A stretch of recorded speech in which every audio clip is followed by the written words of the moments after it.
गुरु पूजा का शास्त्र में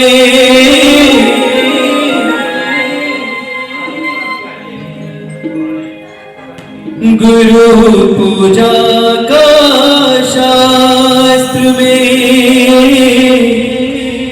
देवो लिखित विधान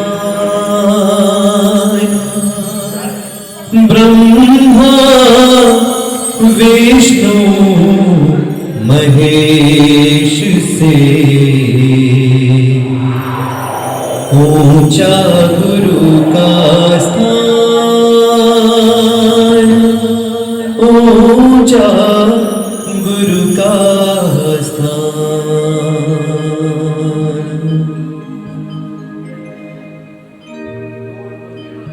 ओ गुरु ध्यान लगाए खड्गासन में, गुरु ध्यान लगाए खड्गासन में, गुरु ध्यान लगाए खड्गासन में, गुरु ध्यान लगाए खड्गासन में। केंद्र बिंदु आत्मा को बना कर, केंद्र बिंदु आत्मा को बना कर, कठिन तपस्या करे निर्जन में, गुरु ध्यान लगाए खड्गासन में, गुरु ध्यान लगाए खड्गासन में। बाल यतीम ब्रह्मचर्य धारण कर लिया बचपन में, व्रत धारण कर लिया बचपन में। यौवन के विषयों से मुनिवर, यौवन के विषयों से मुनिवर मान चले मुकुर यौवन में, गुरु ध्यान लगाए खड्गासन में, गुरु ध्यान लगाए खड्गासन में। केंद्र बिंदु आत्मा को बना कर, केंद्र बिंदु आत्मा को बना कर, कठिन तपस्या करे निर्जन में, गुरु ध्यान लगाए खड्गासन में, गुरु ध्यान लगाए खड्गासन में। मुनिराज विद्यासागर गुरुदेव विद्यासागर, मुनिराज विद्यासागर गुरुदेव विद्यासागर।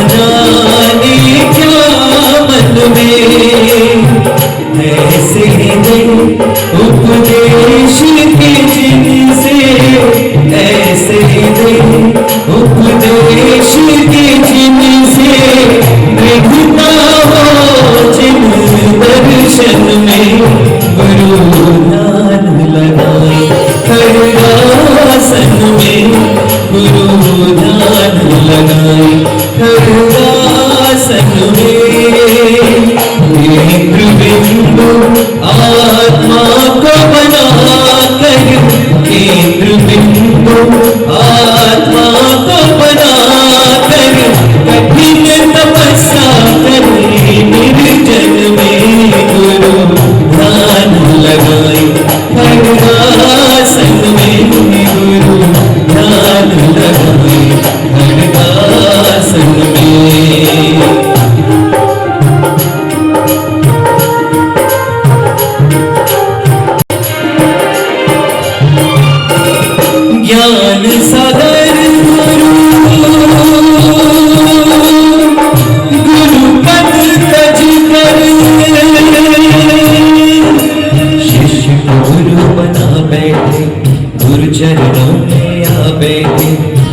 को गुरु बना बैठे, गुरु चरणों में आ बैठे। इन गुरु शेष की महिमा गाओ, इन गुरु शेष की महिमा गाओ। शक्ति कहाँ सर्वशक्तन में गुरु ध्यान लगाए, खड्गासन में गुरु ध्यान लगाए, खड्गासन में।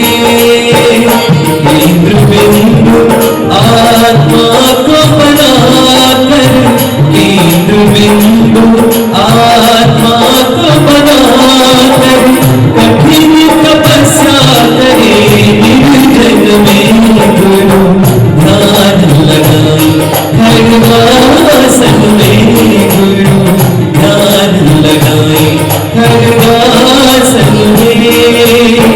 केंद्र बिंदु आत्मा को बनाकर, केंद्र बिंदु आत्मा को बनाकर, कठिन तपस्या करे निर्जन में गुरु ध्यान लगाए, खड्गासन में गुरु ध्यान लगाए, खड्गासन में गुरु ध्यान लगाए, खड्गासन में गुरु ध्यान लगाए,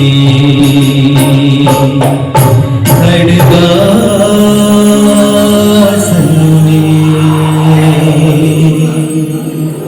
बोलिए संत शिरोमणि उतारे हम आरती, जो सब दुख तारती।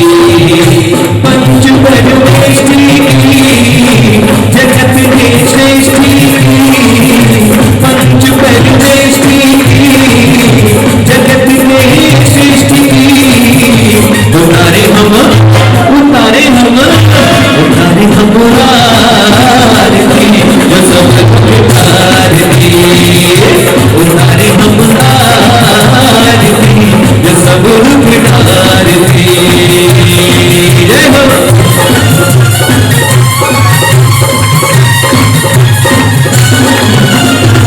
जरा तालियों के साथ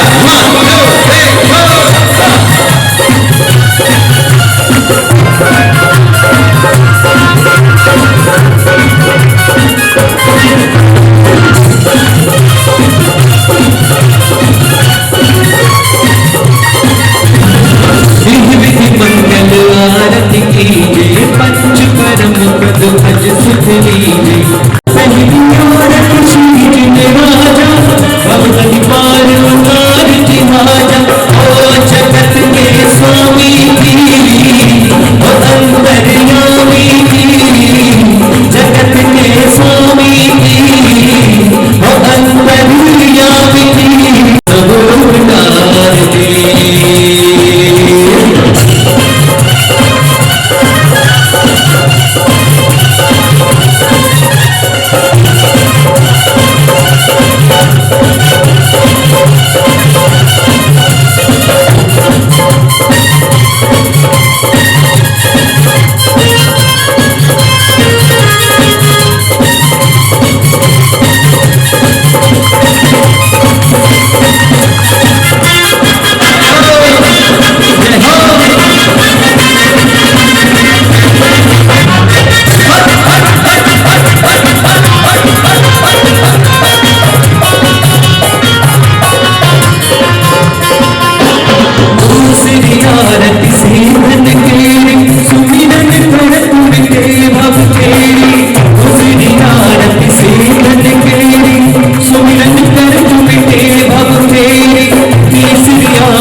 जन्म मरण और तुम्हारे भक्त जनों ने हमसे बढ़कर कौन, स्वामी हमसे बढ़कर कौन। देवा हो देवा सिद्ध प्रभु देवा, तुमसे बढ़कर कौन, स्वामी तुमसे बढ़कर कौन। देवा हो देवा शांतिनाथ देवा, तुमसे बढ़कर कौन, स्वामी तुमसे बढ़कर कौन।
शावक आनंदकारी, छठी 11 प्रतिमाकारी, शावक आनंदकारी, सातवीं आरती श्री दिनवाणी, ध्यानत सुरग मुक्ति सुखमानी, सातवीं आरती श्री दिनवाणी, ध्यानत सुरग मुक्ति सुखमानी। अरे जग जाओ, अरे जग जाओ, अरे जग जग चेतन नींद से सतगुरु आई जगावन को, जग जग चेतन नींद से सतगुरु आई जगावन को।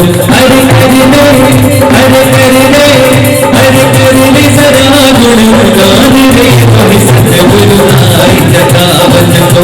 अरे जग जग से सतगुरु आई जगावन को। अपना झूठ के कहना है, कहना है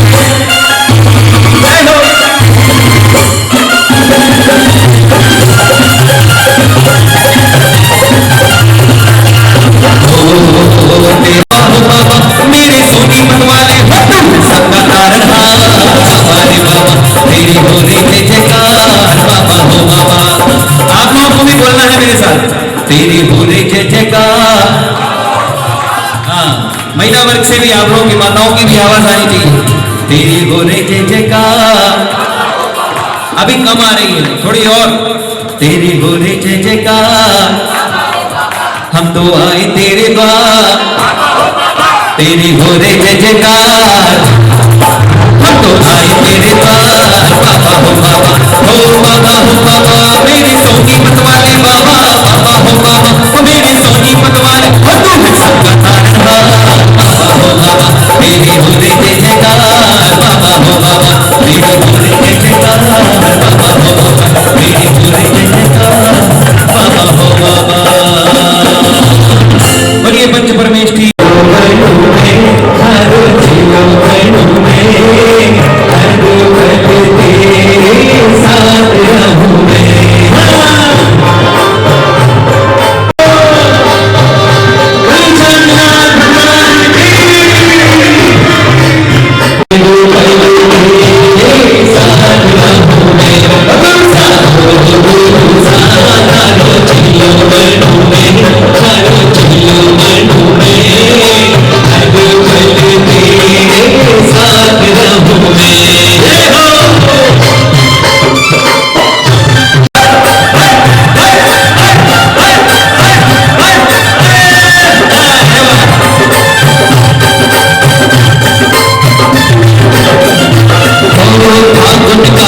महीना होगा उसमें होगी होली, फागुन का महीना होगा उसमें होगी होली। पिचकारी तेरा रंग मन में, तेरा रंग मन में, हर पल तेरे साथ रहूं मैं।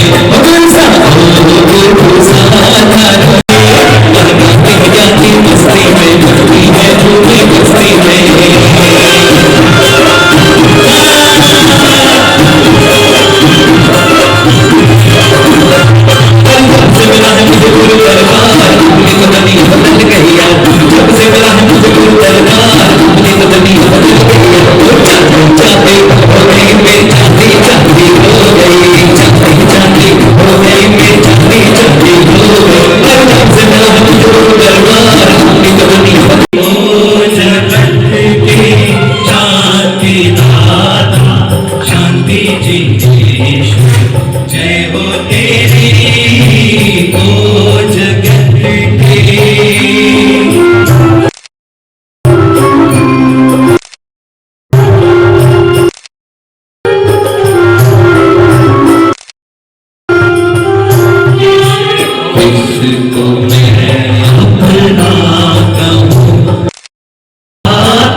जाना नहीं, ज्ञान है ना ज्ञान दिल में, दर्द को जाना नहीं।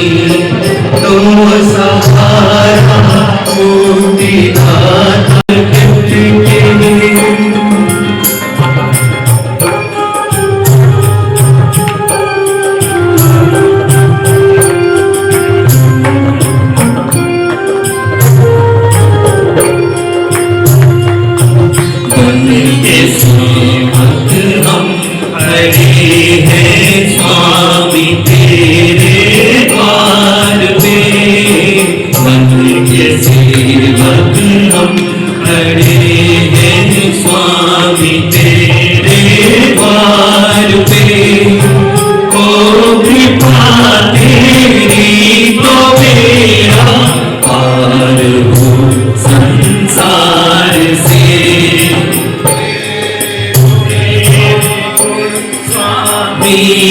दाता शांति जिनेश्वर जय हो तेरी, ओ जगत में शांति दाता शांति जी मेरा, जय श्री जगत देवा, भरत तुम्हारी निशिद मन से सुंदर मुनि सेवा, जय श्री जगत देवा।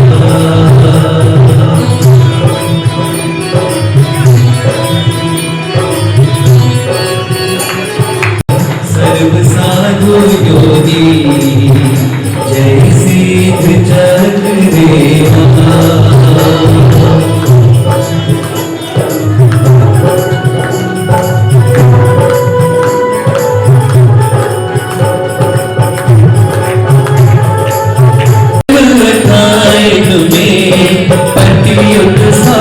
शतक को जिनका गया दुष्ट छिन में, जय सिद्ध चक्र देवा, कार्तिक बुध साढ़ 8 दिन सिद्ध चक्र पूजा, स्वामी सिद्ध चक्र पूजा, हरे शुभ भावों से मथन लहे न भव दूजा।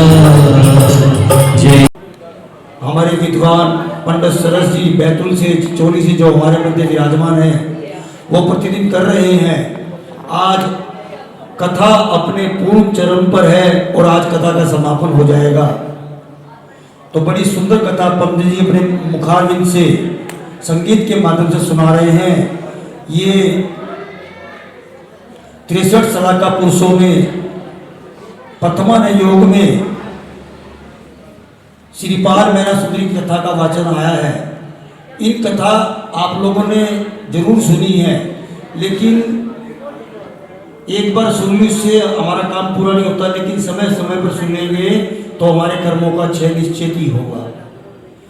क्योंकि मैना सुंदरी ने शिव चक्र विधान की रचना की थी श्रीपाल का कुष्ठ रोग दूर करने के लिए।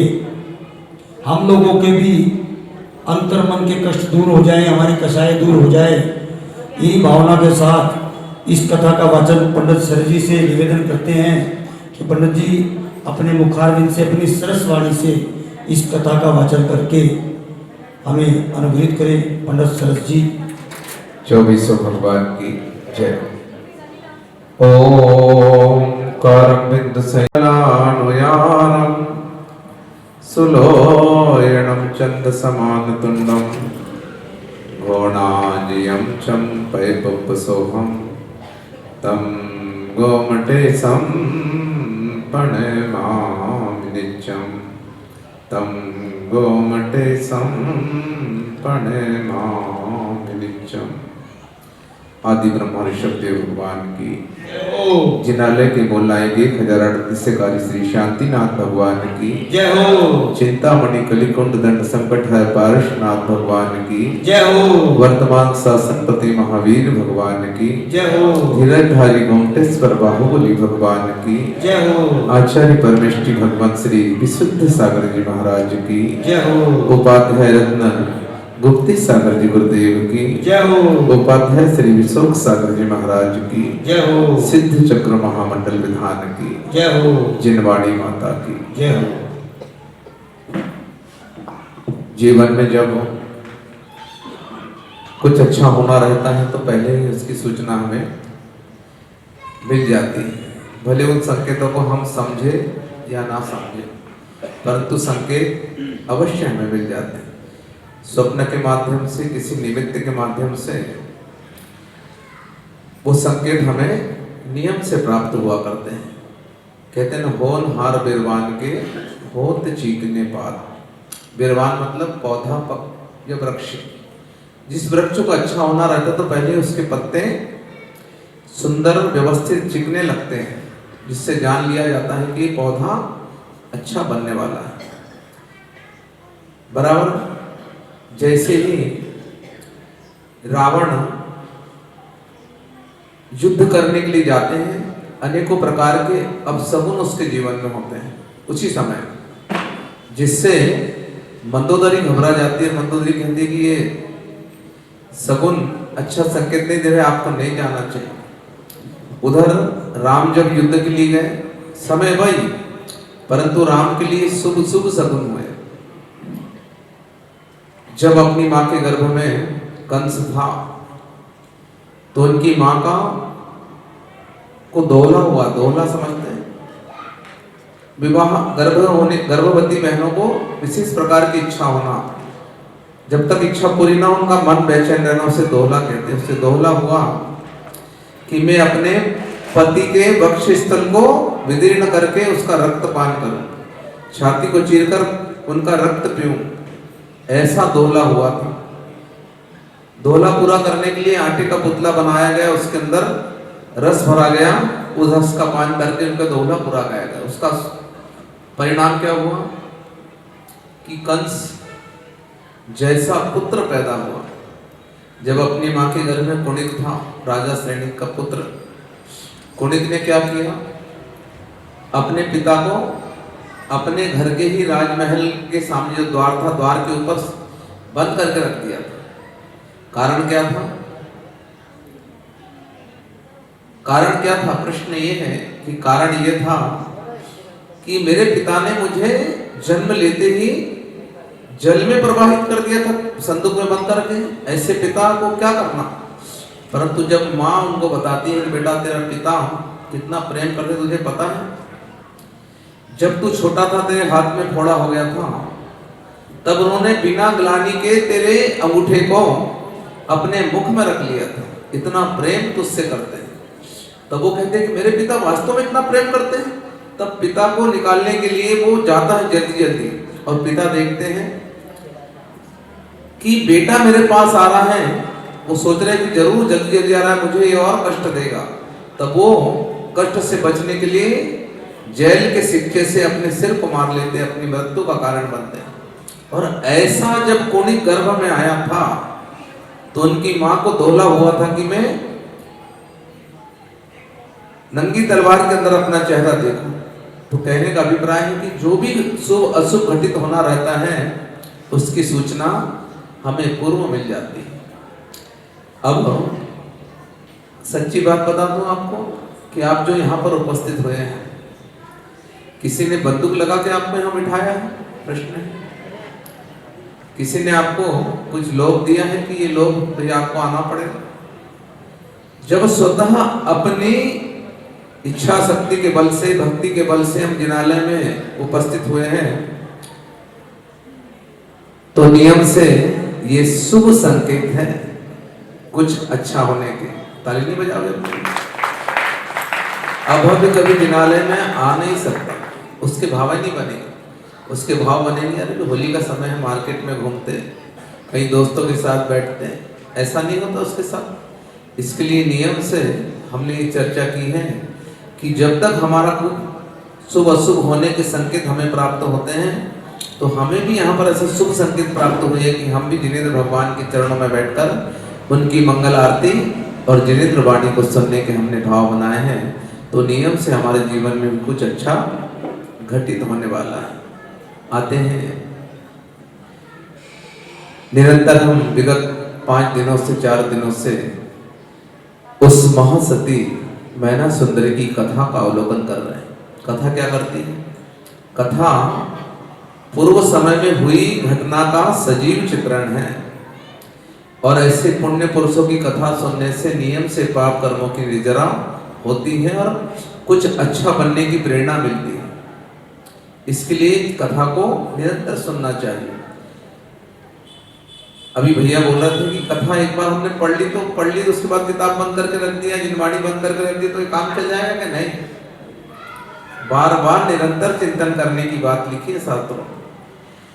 आपके घर में भोजन बनाने के बर्तन मांज धो के आपने रख दिए बढ़िया अलमारी में सजा कर, 6 महीने के लिए बाहर चले गए, 6 महीने के बाद आए तो उन बर्तनों को पुनः मांजना पड़ेगा कि नहीं मांजना पड़ेगा? प्रश्न है। अरे तो मांज के तो रखे थे हमने, क्यों मांजना पड़ेगा? साफ करके रखे थे। लिखा है कि उजले बासन हो भला, बासन मतलब बर्तन, उजले बासन हो भला रखे रखे धुंधलाए, रखे रखे उस पे धूल की परत जम जाती है। इसलिए 6 महीने पहले मांज धोकर रखे बर्तन भी पुनः मांजना पड़ता है। उसी प्रकार से जिनवाणी का निरंतर अभ्यास करने से वो हमारी धारणा में आ जाते हैं। करत करत अभ्यास के, बोलो ना, रसली आवत जात ही सिल पर पड़त निशान। रस्सी कितनी कोमल होती है। कुएं से जब पानी निकालते तो कुएं का घाट पहले पत्थरों का होता था। वो नरम रस्सी भी निरंतर उस कठोर पत्थर के ऊपर आने जाने से उसके ऊपर निशान बना लेती है। तो हमारे जैसा व्यक्ति पत्थर से ज्यादा कठोर तो है नहीं। जब निरंतर जिनवाणी पढ़ेंगे तो जिनवाणी का प्रभाव हमारे ऊपर बढ़ेगा कि नहीं, हमारा चैप्स बढ़ेगा कि नहीं बढ़ेगा? प्रश्न है। हमें परंतु निरंतर प्रयास करना पड़ेगा। मिट्टी का कोई बर्तन हम बाजार से खरीद के लाएं, उसमें यदि 1 बूंद पानी डालें तो दिखेगा क्या? प्रश्न है। 1 बूंद ही सही पढ़ते रहें तो ऐसा हो नहीं सकता कि हमारे जीवन में माँ जिनवाणी का उद्भव, उनकी कृपा न हो, हमारे जीवन में ज्ञान का क्षयोत्सव ना हो, ऐसा हो नहीं सकता। इसके लिए पुराने समय में आपने देखा हमारे बुजुर्ग लोग, जिनवाणी में लिखा है कि 4 अज्ञानी भी मिलकर यदि धर्म का श्रवण करे, सत्संग करे, तो नियम से ज्ञान उनके जीवन में आ जाता है। पहले दिन हमारी चर्चा होगी इसके ऊपर। भगवान विदुषी माता जी हैं, हर चीज पे जबरदस्त कमांड है और उनकी बात ऐसी दिमाग में बैठती है कि बड़े बड़ों की नहीं बैठती। तो आते हैं, सिद्ध चक्र तो हो जाएगा, कल अंतिम अर्घ चढ़ जाएंगे, परसों हमारा हो जाएगा, सब आपके घर, हम हमारे घर। परंतु सिद्ध चक्र से हमने लिया क्या? परंतु हमने ये नियम लेकर जाए कि कोई भी एक ग्रंथ, आचार्य श्री ने कहा कि माला में मन नहीं लगता कि सामायिक? प्रश्न है। कितने जगह मन जाता होगा उतनी देर में, कह नहीं सकते। भगवान की पूजा करते जरूर है हम, परंतु पूर्ण मनोयोग वहां पर भी नहीं लगता। तो मनोयोग लगाने का सबसे श्रेष्ठ साधन है माँ जिनवाणी का श्रवण। स्वाध्याय में जो ध्यान बनता है वो अन्य कहीं नहीं बनता। इसमें सामायिक भी हो गई, स्वाध्याय भी हो गया, परिणामों की निर्मलता भी बनती चली गई। तो सिद्ध चक्र महामंडल के आज इस कथा के अवसर पर हम कम से कम एक संकल्प कर लें कि कोई भी एक ग्रंथ जब तक पूरा ना हो, भले 10 मिनट उस ग्रंथ को पढ़ें, एक ही ग्रंथ को, मंदिर में पढ़े, घर में पढ़े, पर पूरे विनय के साथ उच्चासन विराजमान करके, पूरी भक्ति पढ़ करके, हाथ आदि धो करके, शुद्ध वस्त्र पहन करके जिनवाणी का श्रवण करें। लिखा है जिनवाणी में कि ऐसा जिनवाणी का जो स्वाध्याय करते हैं, साधुओं के लिए 2 बात लिखी है, श्रावकों के लिए 2 बात लिखी है। दानम पूजा मुख्यम सावय धम्मो, श्रावक के लिए, साधु के लिए ज्ञान और अध्ययन, ध्यान और अध्ययन। तो बराबर है। ये भले साधु ना बने हम, परंतु साधु बनने की प्रक्रिया में जिनवाणी का श्रवण नियम से हमारे श्रद्धा को दृढ़ करता है। तो हम जरूर ये संकल्प करें। किसी को नियम नहीं दे रहे हैं, परंतु ये प्रेरणा है कि जिनवाणी कहीं जाने की गरज नहीं है। बहुत सारे महाराज आते हैं, बहुत सारे विद्वान आते हैं, कोई कुछ बताता, कोई कुछ बताता। जब जिनवाणी पढ़ोगे तो स्वयं निर्णय लेने की सामर्थ्य हमारे भीतर आ जाएगी। तो आते हैं इसी मंगल भावना के साथ। थोड़ी सी कथा शेष रह गई है, कथा को पूरी करते हैं, परंतु मूल बात यही है कि जिनवाणी का श्रवण ही हमारे लिए क्षयोत्सव में कारण बनेगा। और जब तक क्षयोत्सव नहीं बढ़ेगा तो बिन जाने ते दोष गुणन को कैसे कहिए तजिए, क्या अच्छा है क्या बुरा है हमें पता है क्या? और वो बताने वाली कौन है? जिनवाणी। जब तक के ज्ञान नहीं होगा कि क्या ग्रहण करने योग्य है क्या छोड़ने योग्य है, उसका ज्ञान मां जिनवाणी से होगा। कहीं जाने की गरज नहीं, जिनवाणी सब कुछ देने वाली। चलते हैं उस कथा की ओर। राजा श्रीपाल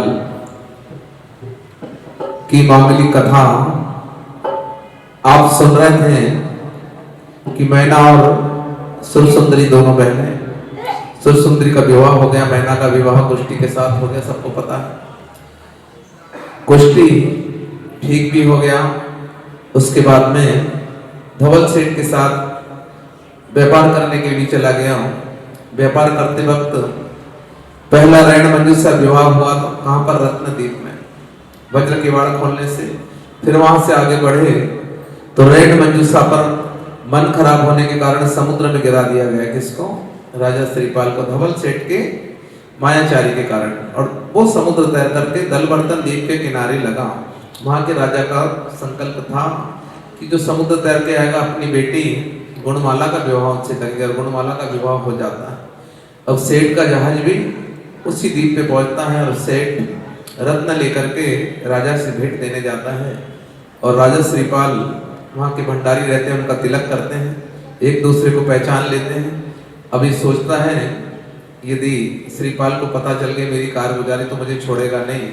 तब रास्ते में भांड मिलते हैं और योजना बनाता है कि इन्हें भांड सिद्ध कर दिया यार। वो योजना में सफल भी हो जाता है। राजा सूली की सजा सुनाते हैं। गुणमाला को पता चलता है, गुणमाला सूली से उन्हें रोकती है और उनके पति कहते हैं श्रीपाल कि समुद्र के किनारे जाओ, जहाज में रैन मंजूषा है, उससे लेकर राजा के पास आओ। और यहाँ तक की हमने कथा सुन ली थी। चलते हैं पुनः सौरभ भैया उनकी सारी टीम।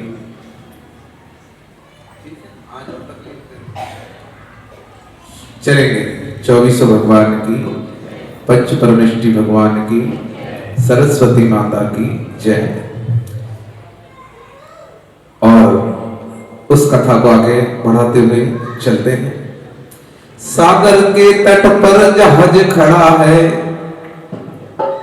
आवाज लगाना तुम जाकर। सुन लिया था हमने आगे, है ना? रेड मंजूषा को लेकर और शीघ्र महल में आना तुम। कौन कहते हैं? श्रीपाल। और चांडाल को हिदायत देकर गुणमाला सागर की ओर बढ़ती है। चांडाल को हिदायत दे करके गुणमाला सागर की ओर बढ़ी और रेड मंजूषा को लेकर तत्काल महल में जाए खड़ी।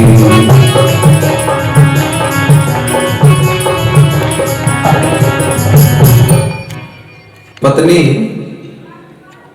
यदि पति पे संकट आ जाए तो रणचंडी बन जाती है। एक मनारी के अंदर ममता भी है और वही दुर्गा भी बन सकती है। बहुत सारी संभावनाएं। तब वहां इतनी तीव्रता से गई क्योंकि पति की जान की बात थी, अपने सुहाग की बात थी। और लेकर के रैन मंजूषा को अपने पिता के राजमहल में जाती। जन्म से लेकर श्रीपाल की सागर में गिरने तक की और बात कही है राजा से, अरे रैन मंजूषा ने सच्ची। रैन मंजूषा को सारी बात पता थी, तो उसने कैसे जन्म हुआ, कहां पर हुआ और सागर में कैसे श्रीपाल गिरा, तब तक की बात किसको बता दी? गुणमाला के पिताजी को बता दी। श्रीपाल को बुलवा भेजा है, किसने? राजा ने। श्रीपाल को बुलवा भेजा है, सम्मान किया है फिर भारी। राजा ने कहा गुण मंजूषा बेटी तेरे है आभारी।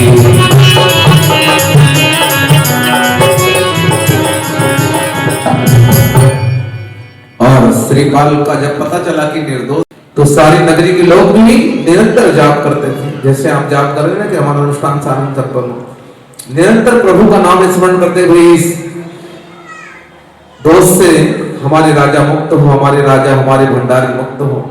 और जब वो मुक्त हो गए तो सारी नगरी में आनंद छा गया। आनंद छा गया नगरी में, श्रीपाल की जय जयकार हुई और धवल सेठ और भांडों की हालत फिर बेकार हुई।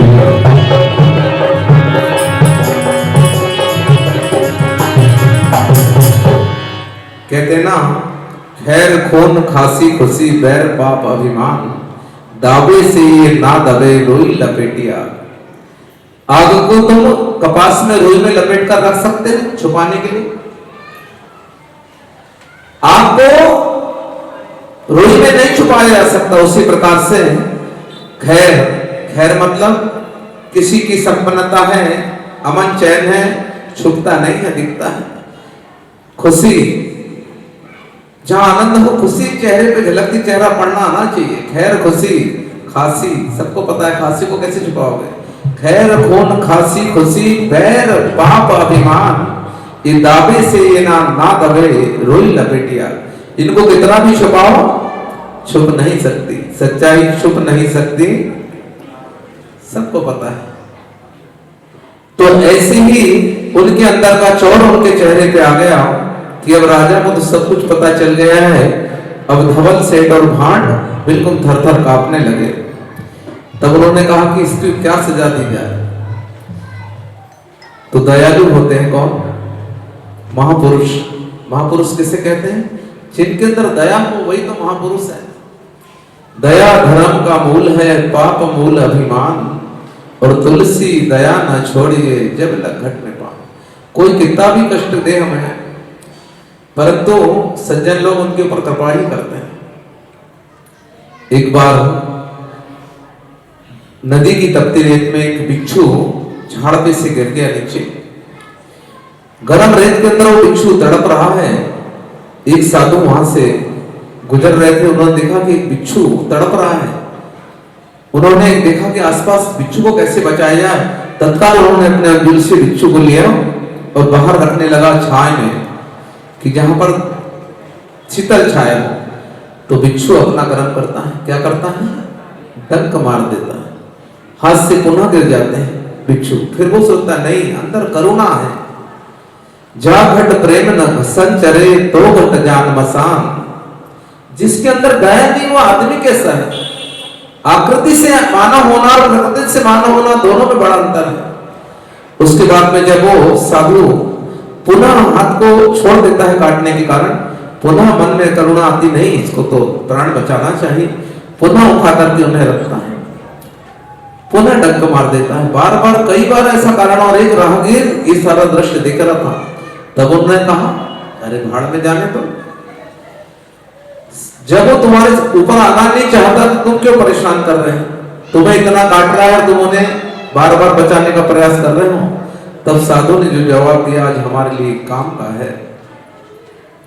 उन्होंने कहा, जब दुष्ट अपना स्वभाव नहीं छोड़ सकता, जब दुष्ट अपना स्वभाव नहीं छोड़ सकता, तो साधु अपना स्वभाव कैसे छोड़ दे? साधु का स्वभाव ही दया करना है, साधु का स्वभाव ही करुणा करना है। और ऐसी करुणा राजा श्रीपाल के मन में भी थी। परंतु उन्होंने कहा कि धवल सेठ को कोई कहता फांसी पे चढ़ा दो, कोई कहता इसे देश निकाला दे दो, कोई कहता इसे सूली पे लटका दो। इसने जैसा किया इसके साथ इसे भी समुद्र में गिराओ।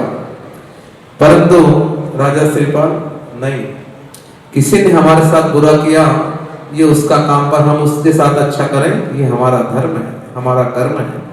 और उसके बाद फिर नहीं मानती सभा, फिर क्या करते हैं?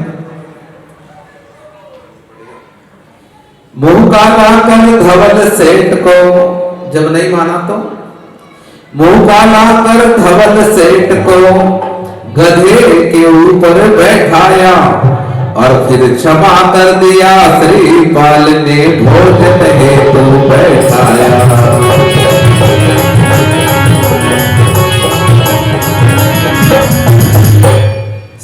सारी सभा के कहने के कारण, प्रजा के कहने के कारण उन्होंने काला मुंह तो कर दिया, गधे पे बैठाया, परंतु फिर श्रीपाल ने उन्हें क्षमा कर दिया और साथ में उन्हें भोजन करने बिठाया।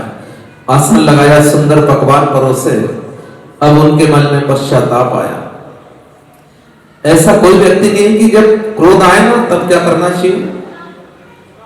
प्रश्न है।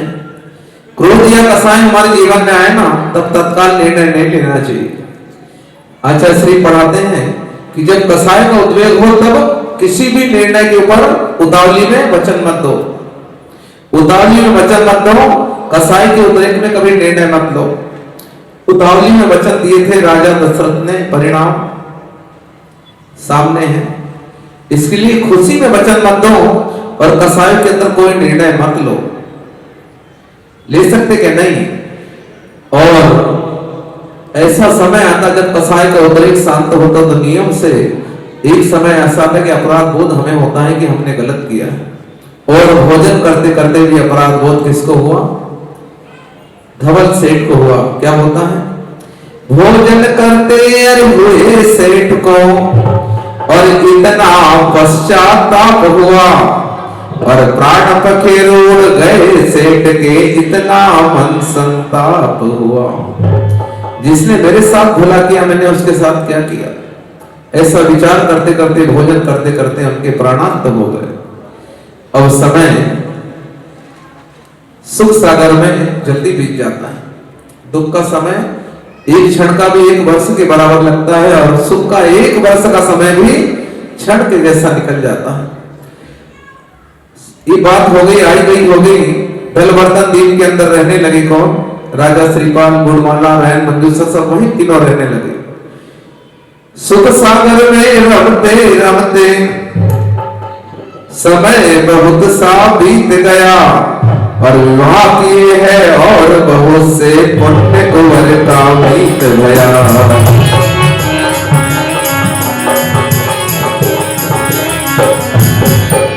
बहुत दिन बीत गए और इसी बीच में उनके पुण्य से बहुत सारे विवाह की श्रीपाल ने।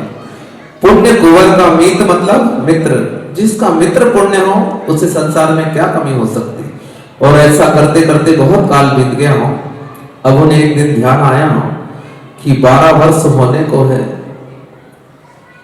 12 वर्ष सब पूरे हो गए। मैना से मैंने प्रतिज्ञा लेकर के आया था और मैना ने कहा था कि 12 वर्ष में यदि तुम नहीं लौटोगे अष्टमी को तो दूसरे दिन में नियम से दीक्षा ले लूंगी, संयम को धारण कर लूंगी। 12 वर्ष अब होने वाले, मैना की याद सताती है। घर न पहुंचा समय से पहले मैना हाथ से जाती है।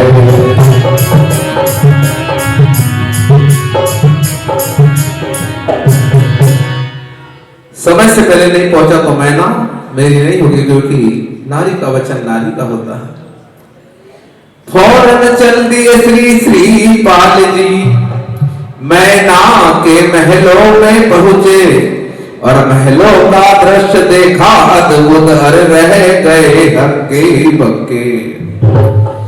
तीव्रगामी वाहन से, विमान से पहुंचते हैं और सीधे बिना बताए मैना के महलों में पहुंच जाते हैं। महलों में अंदर का दृश्य देखते हैं, कोने में बैठ करके अद्भुत दृश्य देखकर कि वे हक्के बक्के रह जाते हैं कि क्या दृश्य चल रहा है। मैना और श्रीपाल की मां, सासू और बहू आपस में बात कर रही है। मैना कहती है सासू जी अब 12 वर्ष भी पूर्ण हुए, दीक्षा ग्रहण करूंगी प्रातः स्वामी वचनों में अपूर्ण हुए।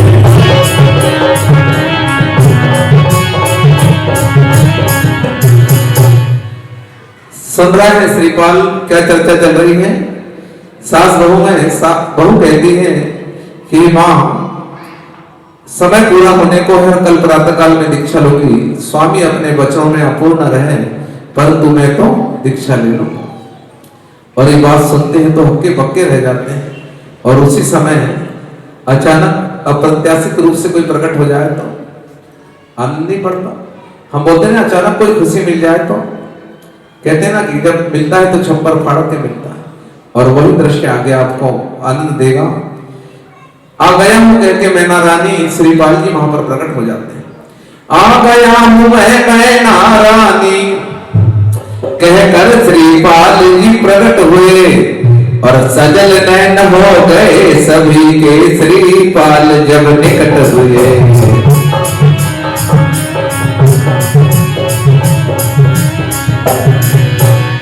कहते हैं ना कि दो प्रकार के आंसू होते हैं, एक सुख के, दुख के।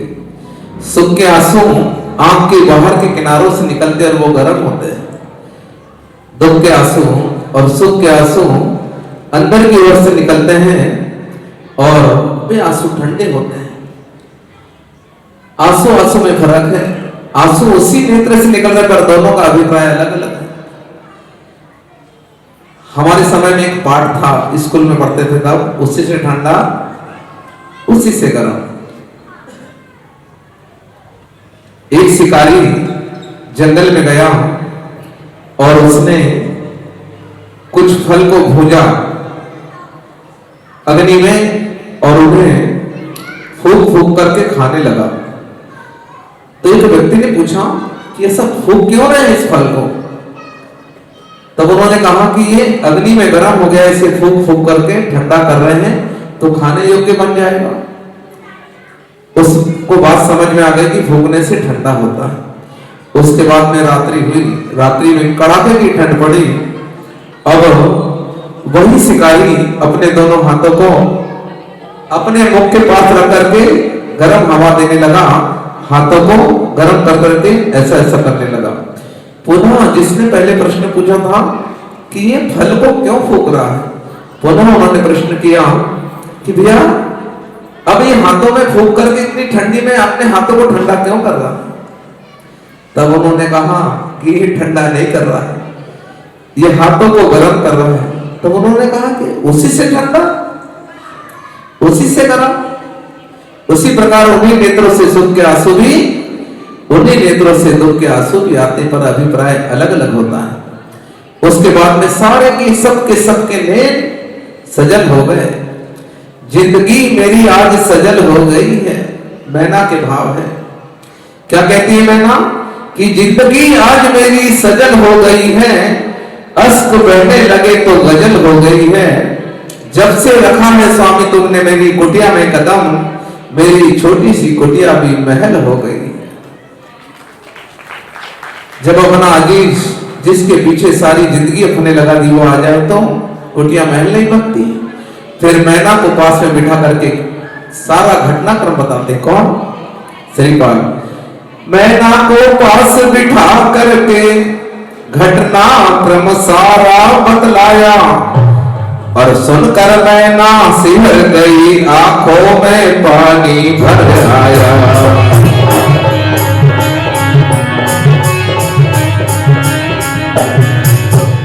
जब से मैना को छोड़कर गए थे, कैसे रेड मंजूषा से विवाह हुआ, कैसे दस्यु को जीता, कैसे राजा धवल सेठ धवल मिले, सारी कथा उनके सामने बता देते हैं।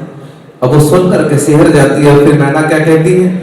मैना बोली स्वामी सुनिए, गुणमाला रैन को ले आओ, मन बहुत हो रहा मिलने का, अतः शीघ्रता से जाओ।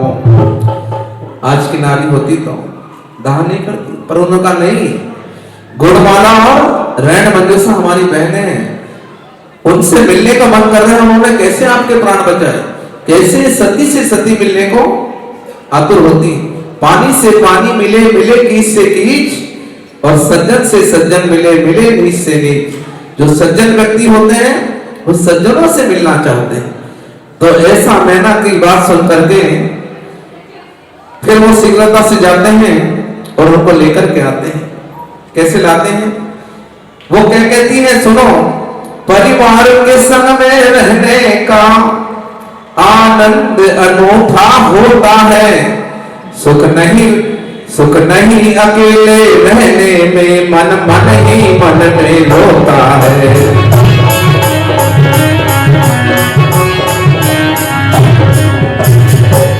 अकेले रहने का आनंद नहीं है। आजकल विवाह हुआ कि पति पत्नी अलग, पिता अलग, ये परिवार का सुख नहीं है। बुजुर्ग हमारे घर के परमात्मा है, ध्यान देना। जो उनके श्री चरणों की पूजा करती, जीवन में किसी बात की तकलीफ नहीं आती। मंदिर के परमात्मा परमात्मा है, पर घर के परमात्मा हमारे बुजुर्ग है। नीति शास्त्र में लिखा है कि घर में प्रेम बढ़ाना हो तो साथ में बैठकर भोजन करना चाहिए, आनंद बरस जाता है। भले भोजन मत करो, एक समय का नाश्ता कर लो, एक समय की चाय पूरा परिवार बैठ जाए, दादा पोती सास बहू ससुर जेठ सब एक जगह बैठकर के जब वो आनंद बरसना, वो आनंद कहां स्वर्गों में। लिखा है कि घर में प्रेम बढ़ाना हो तो साथ में बैठकर भोजन करना चाहिए, और समाज में प्रेम बढ़ाना हो तो साथ में बैठकर प्रभु का भजन करना चाहिए। जगदीश जी को आज धन्यवाद देना पड़ेगा कि उन्होंने समाज और परिवार दोनों को जोड़ने का ऐसा सुंदर उद्योग किया है। भोजन भी और यहाँ भजन भी। ऐसा मैंने कहती है कि अकेले रहने में सुख नहीं है, उसके बाद में सारा परिवार आ जाता है, साथ में रहने लगता है। अब इन्हें पता चलता है कि वो चाचा जो मैं छोटा था, मेरे पिता सिंह सेन का असामयिक निधन होने के कारण मेरे चाचा ने मेरे साथ राज्य किया, परंतु उनके मन में दुर्भावना आने के कारण मुझे वध करने के लिए मैं अपने मामा के यहाँ चला गया। जब उन्हें पता चला कि राज्य तो मेरे पिता का है, तो वो वीर दमन उनके जो चाचा थे उनके साथ युद्ध करते हैं। चाचा वीर दमन को हरा कर राज्य पा लिया फिर अपना, और सुख से रहने लगी सभी, और धर्म कर्म करते अपना।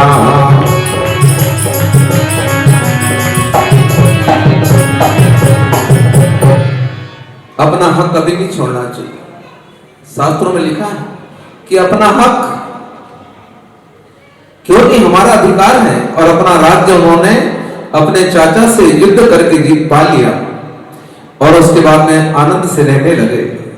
फिर समय बीतता गया, समय तो बीतता है, समय को रोकने वाला कोई हुआ तक सिकंदर? करोड़ों स्वर्ण मुद्राएं लेकर भी समय के एक क्षण को हम खरीद नहीं सकते, तो बर्बाद करने का भी हमें अधिकार नहीं है। और समय बीतता गया, और एक दिन कुंवर के मन में वैराग्य आता है। बीता समय बहुत जीवन का, वैराग्य कुंवर को आया है। मुनि बन कर तब अरे घोर किया, अरे परम सिद्ध पद पाया है।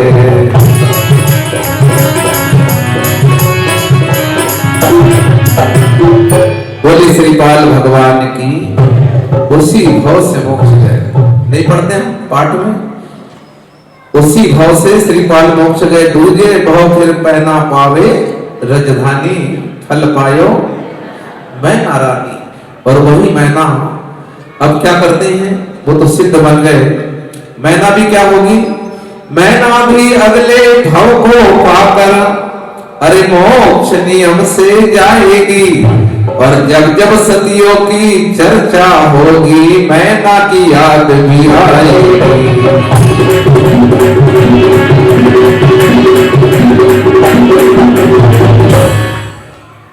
आज बरसों बरस बीत गए, पर मैना को आज कोई भुला पाया क्या?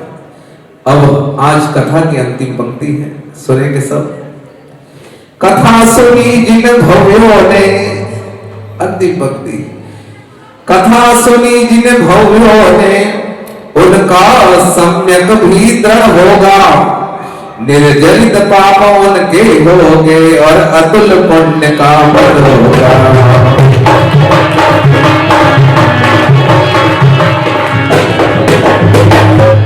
और ऐसे हमने पूरे मनोयोग से राजा श्रीपाल और मैना सुंदरी के चरित्र को, जो बहुत बड़ा चरित्र, उसको संक्षिप्त में करके हमने लगभग 5 दिनों में कथा को पूर्ण किया।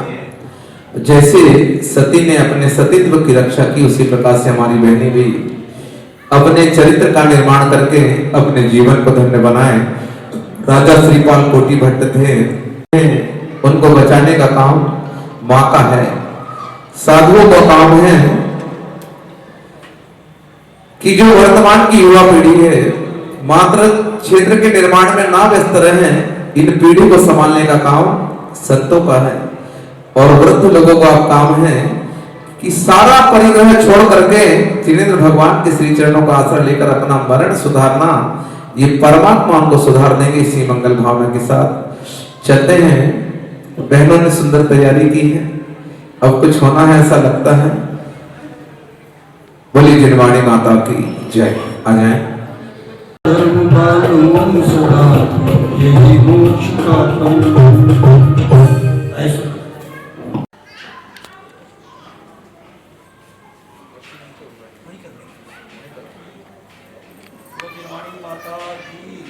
से जो कथा सुनी हमने, मैना सुंदरी और सुसुंदरी दोनों बहनें थी। सुसुंदरी की शिक्षा लौकिक गुरु से हुई, पर मैना सुंदरी के शिक्षक का नाम बताएं। पूछें, एक मिनट, चलिए बहन जी बताएं।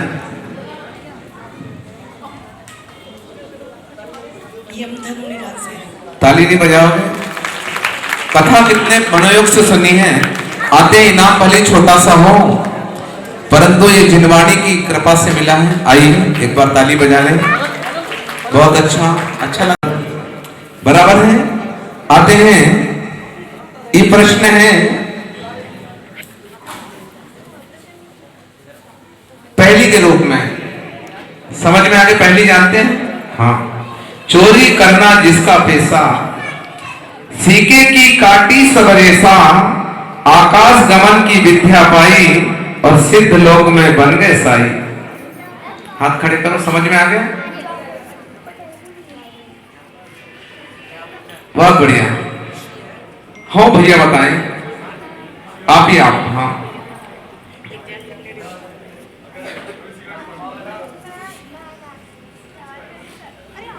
बढ़िया प्रश्न। माइक दे दो आपके पास, भैया के लिए ताली बजाओ। अंजन चोर, बिल्कुल सही उत्तर है। कौन है वो? अंजन चोर। आते हैं, सच्ची श्रद्धा नमोकार पे करने के कारण अंजन भी निरंजन बन गया। भैया के लिए एक बार ताली बजा ले। आते हैं, उस देश का नाम बताना है। हाथ खड़े करें। रैन मंजूषा से विवाह जहां पर हुआ श्रीपाल का, कौन सा देश था? बराबर है, गजब। हाँ बताए, आप बताएं माता जी। वाह, बिल्कुल सही उत्तर है। आइए एक बार हमारे लिए भी ताली बजा लो कि भाई हमने तो सरल प्रश्न पूछे। अश्वसेन वामा तनुज, पहली है। अश्वसेन वामा तनुज, तब कर भय निकलंक, और जन्म बनारस में लियो नाज राग पद अंक। बच्चों के लिए ज्यादा विशेष, जो कल कव्वाली कर रहे थे उसमें से एक बच्चा, ये सामने वाला बैठा ना नटखट, हाँ ये बेटा तो ही, हाँ खड़ा हो, इसके पीछे सामने वाला, हाँ ये बहुत बढ़िया।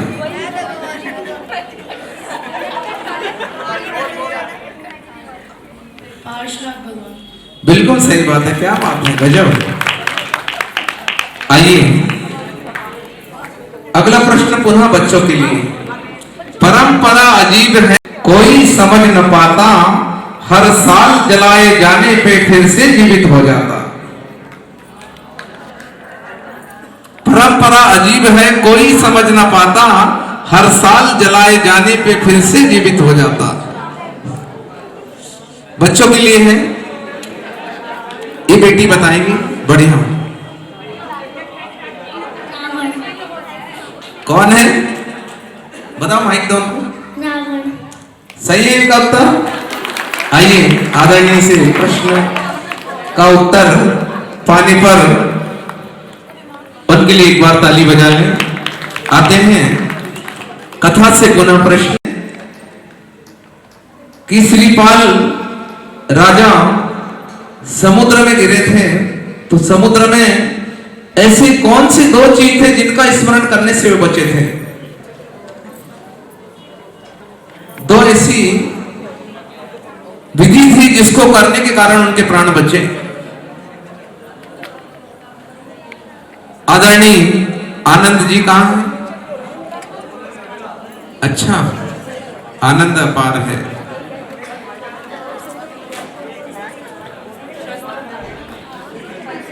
नमोकार मंत्र सिद्ध करो।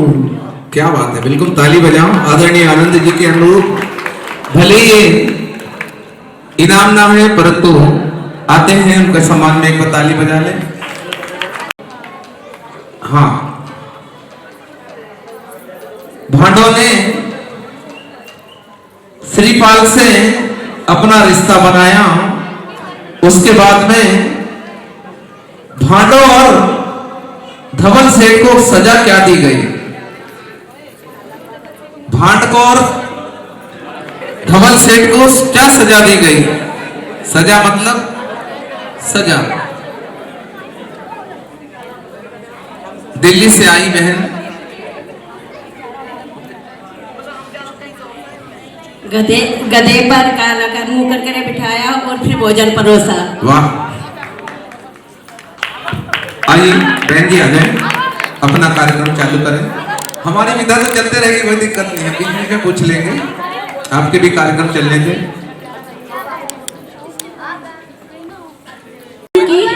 मंगलाचरण से जिसने भी जाप किया भव से पार उतारा, नमो हरिहरनाम नमो सिद्धायम नमो आयर्याणम नमो अध्यायाणम नमो लोय सब साहुरम।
हिमालय, भारत माँ का मुकुट बना है पर्वतराज हिमालय, रावण की लंका में था किन प्रभु का चैत्यालय?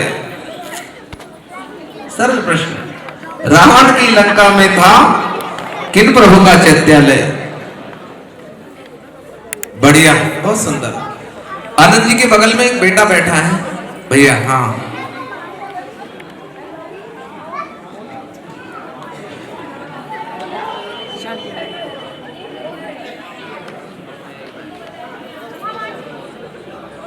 शांतिनाथ भगवान, बिल्कुल शांतिनाथ भगवान की। और सोनीपत में कौन से भगवान का चैत्यालय है? वाह, ताली बजा ले बेटे के लिए, बहुत बढ़िया।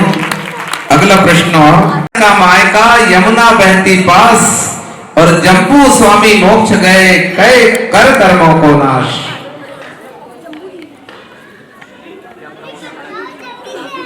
आगे सबको समझ में? पीछे से भैया जिन्होंने आज साथी, आज जिनका जन्मदिन है वही उनके भैया हैं, आइए ताली बजा ले एक बार।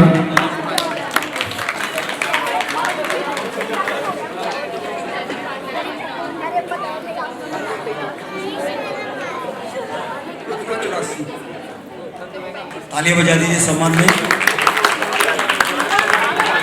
इसके बाद आने वाली टोप का नाम बताना है आपको, कौन से भगवान की है।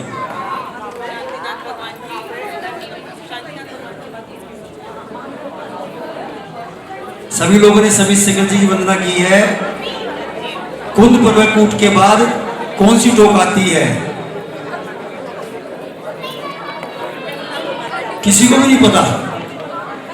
एक एक व्यक्ति 25-50 प्लस वंदना करके आया है वहां पर। हाँ देख लेना, आओ बेटा बता दो। महावीर भगवान। महावीर भगवान छोटी टोक है।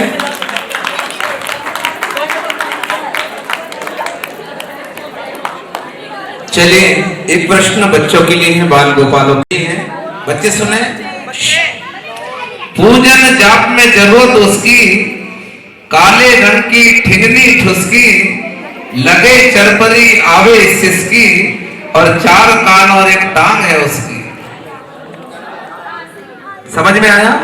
पूजन जाप में जरूरत उसकी, काले रंग की ठिगनी ठुसकी, लगे चरपरी आवे सिसकी, 4 कान और 1 टांग है उसकी।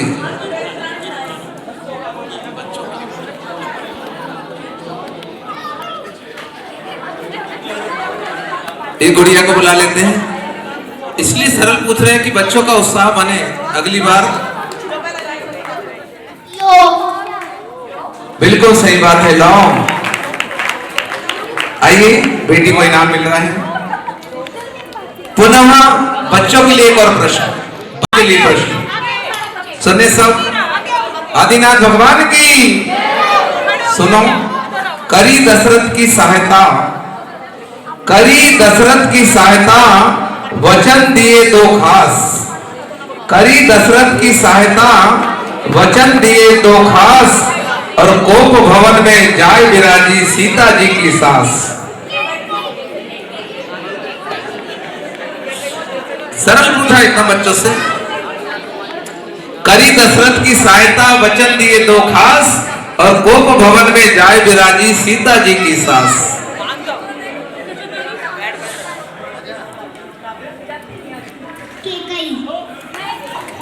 बढ़िया, बच्चों के लिए क्या बात है, आनंद। सभी लोगों के हैं, सब लोगों को कोई भी बता सकता है। भारत की भूमि पर अपने जीवन में दीक्षा लेने के बाद कभी आहार पर ही नहीं उठे। 2 महापुरुष ऐसे हुए हैं, भारत दीक्षा लेने के बाद कभी आहार पर ही नहीं उठे। भगवान के नाम बताने 2 मोक्ष हो गया उनको।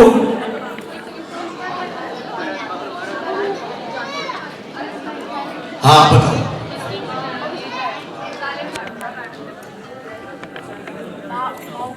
भरत बाहुबली। भरत बाहुबली। बाहुबली स्वामी 1 साल तक खड़े रहे अधीर, उन्होंने हार के लिए नहीं उठे। भरत को अंतर्मुहूर्त में ही केवल ज्ञान की प्राप्ति हो गई। बढ़िया, चले। विजय अचल से मन हर्षाया, मंदर विधुन छोटे भाई, और शोभा अद्भुत वर्णी न जाई। रोज पूजा कर रहे हैं हम, क्या बात है, आगे समझ में। बड़ा सुदर्शन मन को भाया, विजय अचल से मन हर्षाया, और मंदर विधुन छोटे भाई, शोभा अद्भुत वर्णी न जाई। आई हाँ,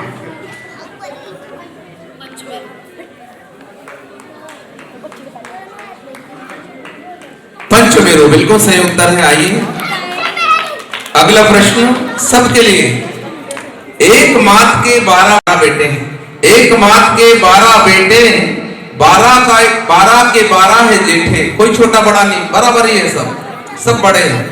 एक मात के 12 बेटे, 12 के 12 है जेठे, और 12वें पुत्र से 14 नाती, और एक मात्र है सच्चे साथी। बताए कोई? एक मात के 12 बेटे, 12 के 12 है जेठे, और 12वें पुत्र से 14 नाती, और है हमारे सच्चे साथी। 12 भावना। और कोई चिंतन करे, सोचो जरा, जानो जरा। और कोई? कैसी 12 भावना 14 नाती, बताओ फिर। 12वें पुत्र से 14 नाती, पहले दूसरे पुत्र से नहीं।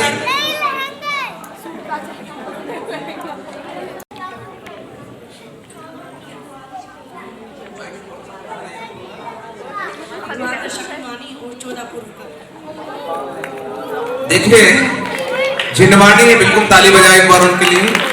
जिनवाणी के बाद हाथ उठाना, किसी एक दूसरे को मत बताना। कितनी बार आता साल में? आसान है। कौन कौन से महीने में आता है? हाँ बता दो, बताओ ना पीछे से। हाँ हाँ 3 बार। मुझे तो नहीं पता, 3 बार।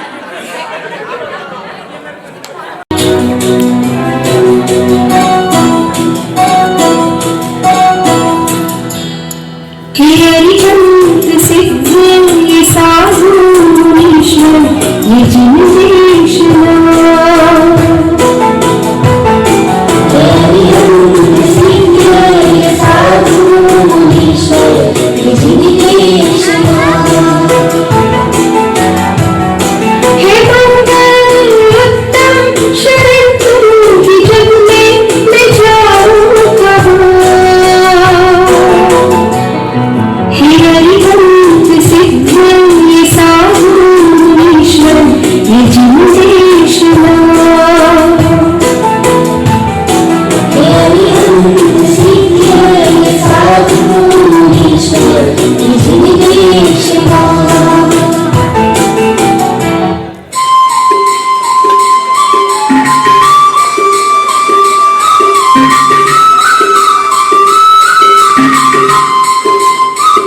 बढ़िया, तालियां थोड़ी सी और बजा दो तो अच्छा लगेगा। देखिए